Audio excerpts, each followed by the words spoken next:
As the energy from the solar storm hits, it creates massive waves through the Earth's magnetic field. These induce powerful currents that pulse through the grid system, burning out the transformers. The biggest solar storm in history now begins the world's biggest and longest blackout.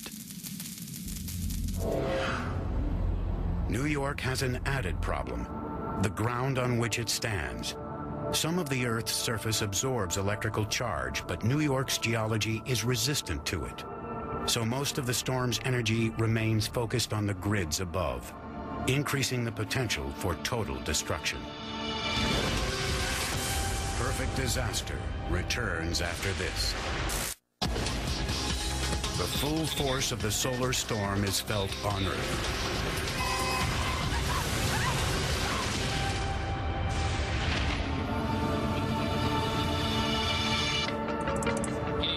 Lost the satellite.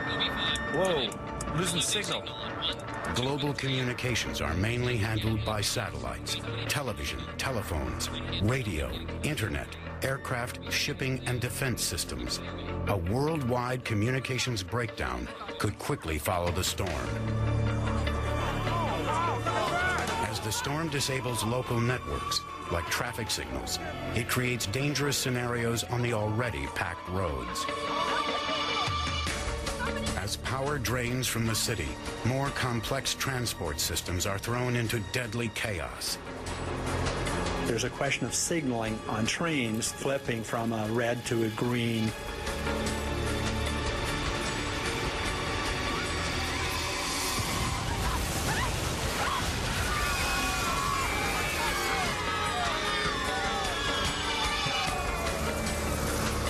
There's no question that a lot of people will not survive the rigors that would accompany a major global blackout. I think there's hope that we'll get through such a thing, but there's also possibility that it won't be very pretty. Within minutes, the blackout takes hold across New York City, and the rest of the USA is plunged into darkness.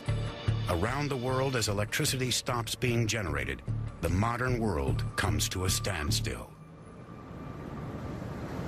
In densely populated cities like New York, reaching the top floor of the thousands of high-rise buildings will quickly become a matter of life and death. Without the elevators to move them up quickly, we're going to have to walk up 20, 30, 40, 50 flights of stairs. The sick, the elderly living on upper floors, people who need dialysis, how we're going to move them. Emergency services around the world will be taxed to the breaking point.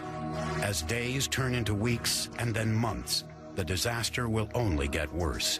The supply of food and water will soon stop, and then the real catastrophe will begin. The water and sewage treatment plants, as both of them start to fail, will create the possibility of diseases and germs affecting the water supply. So we have a continuing cycle of deterioration here, a spiraling downward of the systems that we're dependent on. And so I think we'll eventually see a population that's getting sick and can't get the care they need and needing to go to the hospital, but the hospitals aren't working properly. Diseases like typhoid and cholera, hepatitis and dysentery will be quick to return.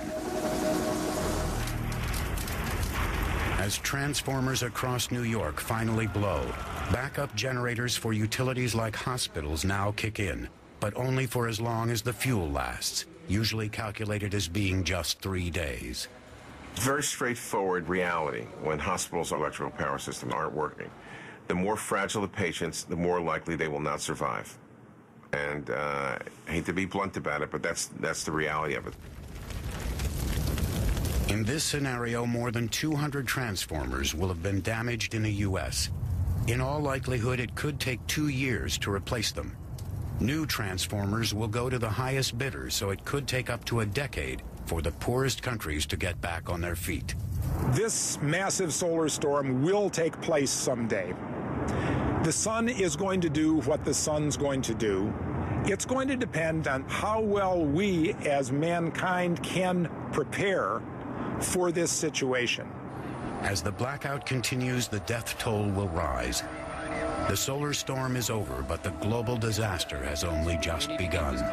These transformers can take a year to build under normal circumstances. There are only 5 factories in the U.S., and the UK, most of Europe, Japan, Canada, and many other countries are in the same boat that we're in. We won't have power in some parts of the U.S. for months, maybe even more than a year.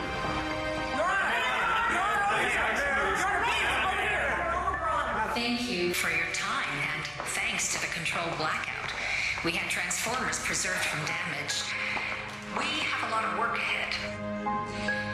We are here for you, and we will get through this together. Thank you, everyone.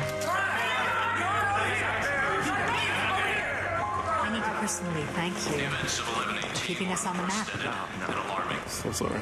Madam Mayor, we do have business to attend to. Could this huge event change the face of the world? I think temporarily. Temporarily may mean weeks or months, but eventually one can recover, just like we've recovered from other major events. We are bringing in thousands of horses and wagons so that people can start moving around again. Thank you. And remember, be a neighbor. This may not happen in your lifetime, but it's not science fiction. We know that one day in the future, the sun will unleash a terrible storm like this. There is no way we can prevent it.